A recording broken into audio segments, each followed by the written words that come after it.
শেখ হাসিনাকে গ্রেফতারে ইন্টারপোলের red notice নিয়ে আলোচনায় অংশ নিতে আমাদের সঙ্গে ভার্চুয়ালি যুক্ত হয়েছেন আন্তর্জাতিক অপরাধ ট্রাইব্যুনালের প্রসিকিউটর বিএম সুলতান মাহমুদ।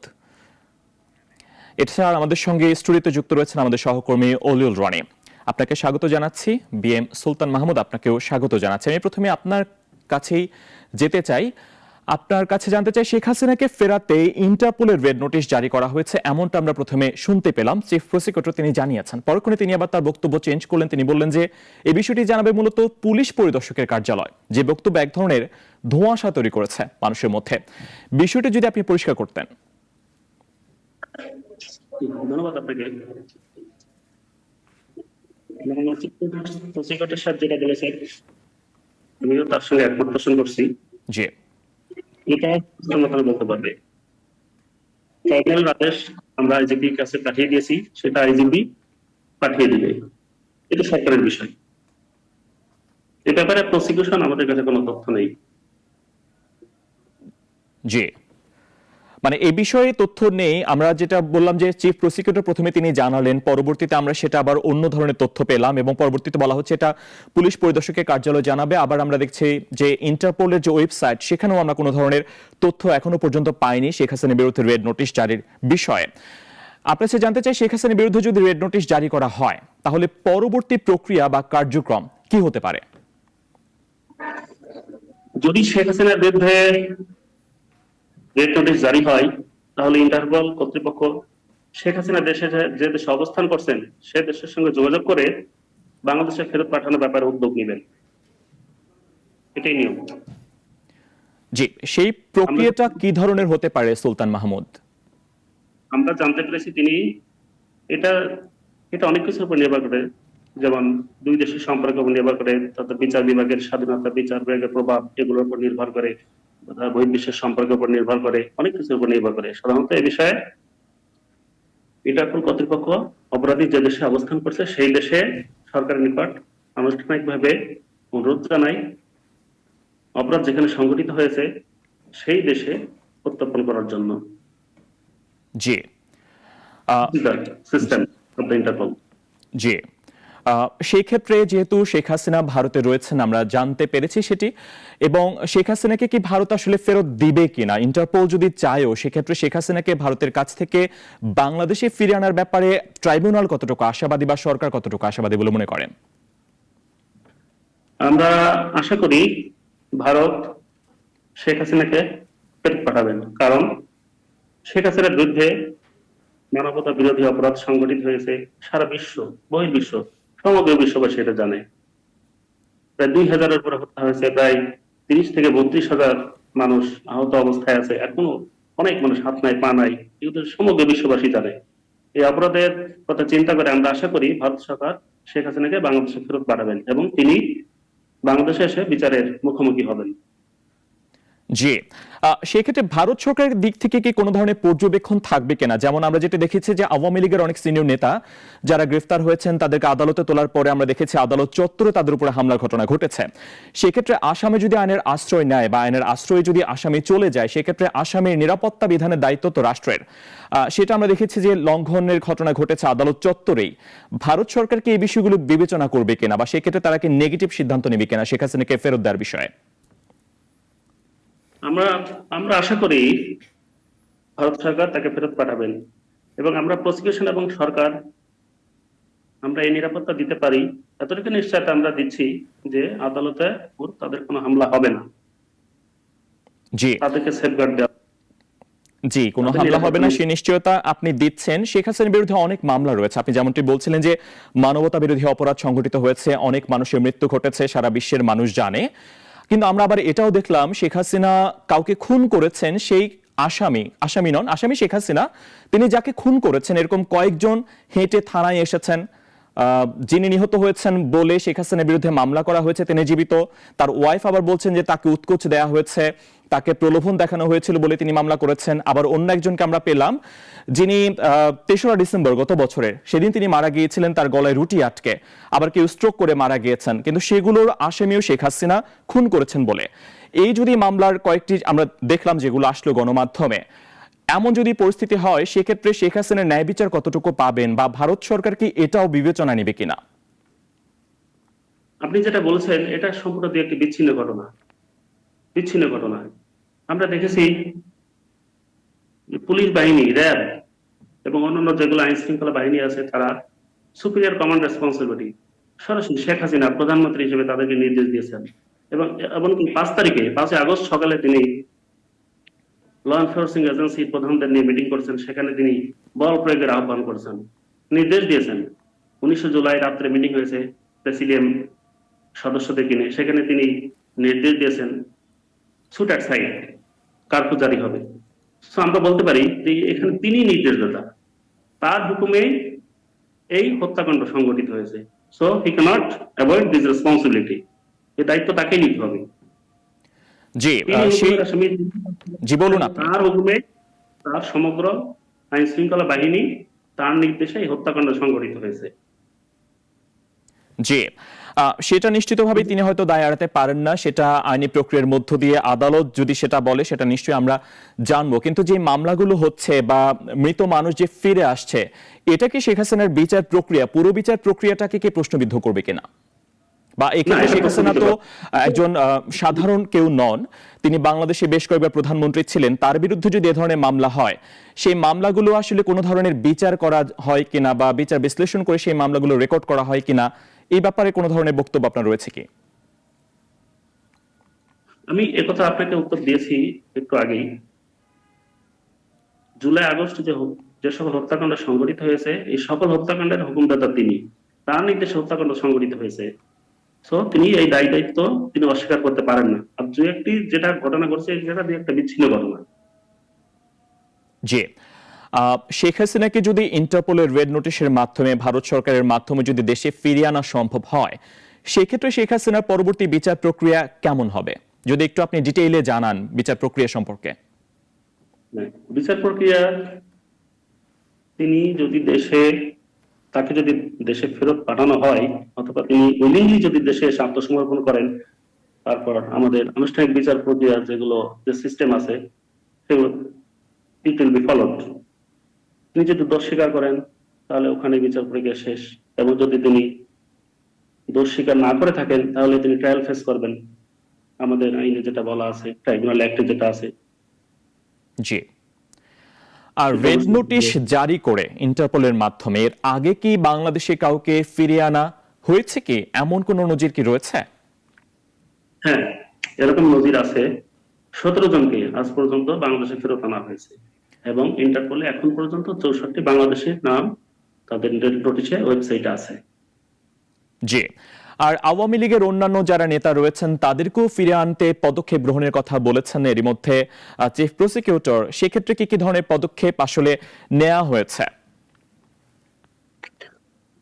আপনারা জানেন 17 অক্টোবর 2024 তারিখে আমরা আওয়ামী লীগের শীর্ষ পর্যায়ের নেতা, এরকম সাবেক বিচারপতি একজন আছেন, আমলা আছেন, এরকম 45 জনের বিরুদ্ধে আমরা গ্রেপ্তারি পরোয়ানা জারির আবেদন করেছিলাম, এবং ট্রাইব্যুনাল সেটা মঞ্জুর করেছিলেন।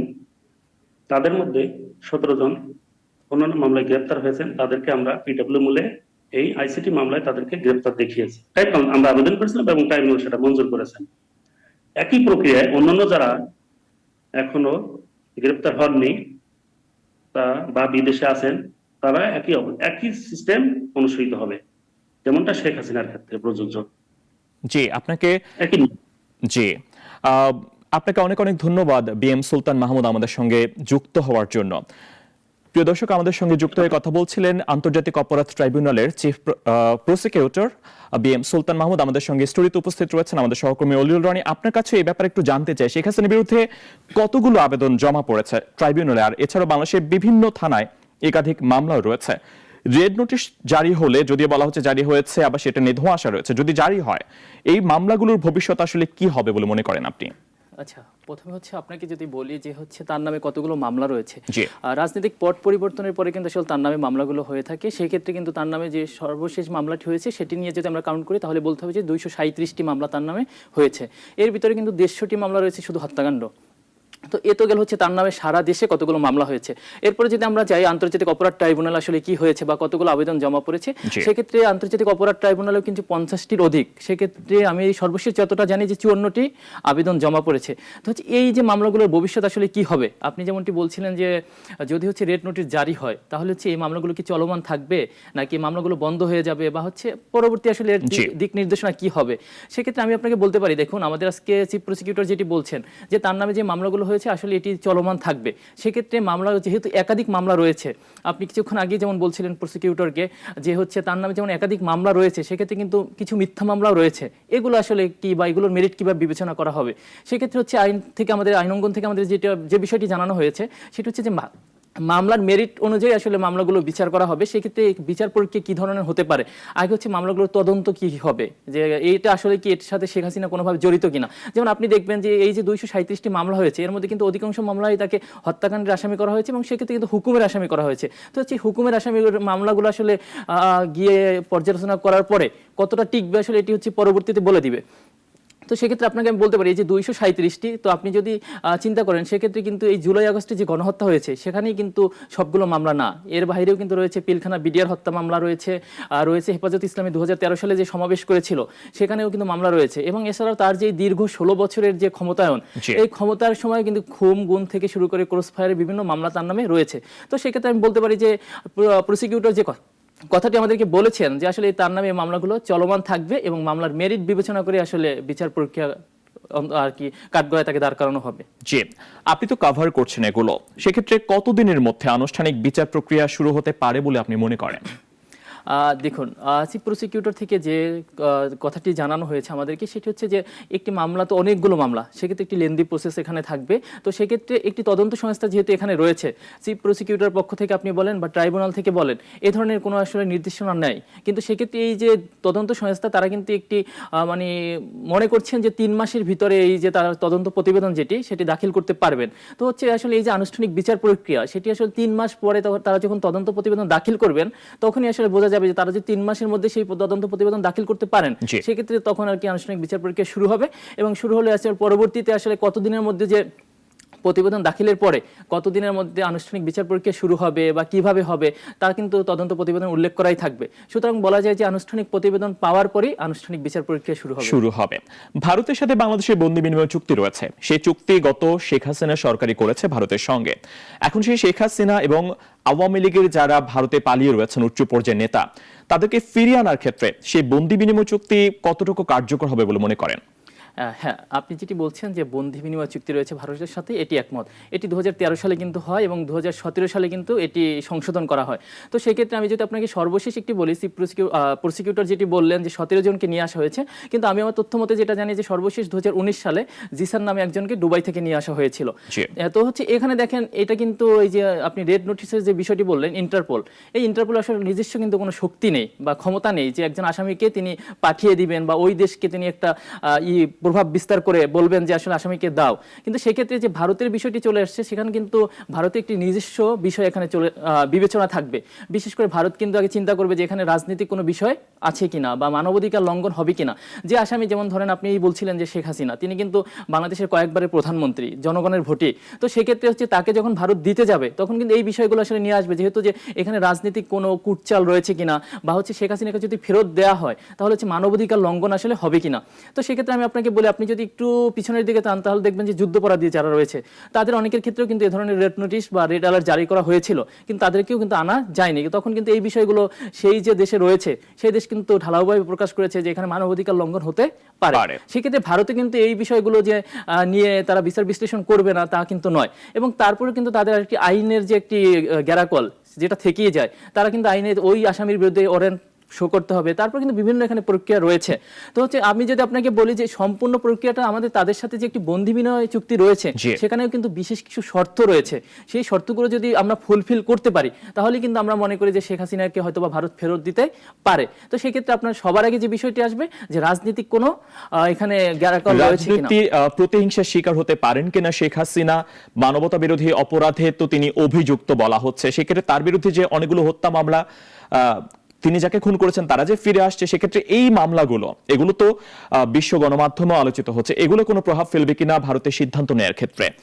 দেখুন, আমি যদি এই প্রভাবের কথা বলি, অবশ্যই প্রভাভ ফেলবে, কেন ফেলবে না? কারণ আপনি যখন একজনের নামে মামলা দিবেন, ওই লোক যদি ফিরে আসে, তাহলে অবশ্যই আপনি তার নামে মিথ্যা মামলা দিচ্ছেন, তাকে রাজনৈতিকভাবে ফাঁসানোর জন্য মামলা দিচ্ছেন, এটি গেল। এবং দ্বিতীয়ত আমি আরেকটি কথা যদি আপনাকে বলি, সেক্ষেত্রে দেখুন, আমাদের যে আন্তর্জাতিক চিফ প্রসিকিউটর রয়েছেন আন্তর্জাতিক অপরাধ ট্রাইব্যুনালে, তিনি কিন্তু একটি দলের সাথে একসময় সংযুক্ত ছিলেন, বিশেষ করে এবি পার্টি নামে একটি দল ছিল, সেটি যোগ্য আহ্বায়ক ছিলেন তিনি। এবং সেই সাথে আমি কিন্তু আরেকটি বিষয় অ্যাড করতে চাই, এই যে শেখ হাসিনার গড়া ট্রাইব্যুনালে যার বিচার হয়েছে, বিশেষ করে জামায়াত নেতা দেলোয়ার হোসেন সাইদি, তিনি কিন্তু দেলোয়ার হোসেন সাইদি সাহেবের আইনজীবী ছিলেন। তো সেক্ষেত্রে কিন্তু ডক্টর কামাল হোসেন, আমাদের সংবিধান প্রণেতা, তার যে মেয়ে জামাই রয়েছেন ডেভিড বার্গম্যান, তিনি কিন্তু এটি নিয়ে ঢালাওভাবে কথা বলেছেন। বিশেষ করে আওয়ামী লীগ সরকার আমলে কিন্তু এই ডেভিড বার্গম্যানকে কিন্তু বলা হতো জামায়াতের এজেন্ট। সেই জামায়াতের এজেন্টই কিন্তু এটি ভালোভাবে নেননি, সেটি বলছেন এটি আসলে এই সরকারের একটি বড় ধরনের ব্যর্থতা। সুতরাং এই যে বিষয়গুলো চলে এসেছে, এরপরে ভারত এই যে মানবাধিকার লঙ্ঘন হবে কি হবে না, আমি মনে করি এটার ভিতরেই একটি ধোঁয়াশার মধ্যে থাকবে। সেক্ষেত্রে আমরা যদি এটি তাদের কাছে পরিষ্কার ওইভাবে না করতে পারি, সেক্ষেত্রে আমার মনে হয় না যে ভারত এরকম কোনো সিদ্ধান্ত নিতে যাবে। জি, আরেকটা ব্যাপার বলতে চাই, শেখ হাসিনা ভারতে থেকে বিভিন্ন আওয়ামী লীগের বিদেশে বিভিন্ন জনসভায় তিনি কথা বলছেন, তিনি যেন বলতে না পারেন সে ব্যাপারে বাংলাদেশ সরকারের পক্ষ থেকে ভারত সরকারকে জানানো হয়েছে, কিন্তু তারপর আমরা দেখছি ভারতের দিক থেকে তেমন কোনো ব্যবস্থা নেওয়া হচ্ছে সেটা দেখিনি। আমরা দেখেছি 19 ডিসেম্বরও শেখ হাসিনা কথা বলেছেন জার্মান আওয়ামী লীগের সভায়। তো সেক্ষেত্রে শেখ হাসিনাকে নিয়ে ভারতের মনোভাব পরিবর্তন হচ্ছে কি হয়নি, সেটাও আসলে একটা প্রশ্নের বিষয় এখন মনে হয়। অনেক ধন্যবাদ আপনাকে আমাদের সঙ্গে যুক্ত হওয়ার জন্য।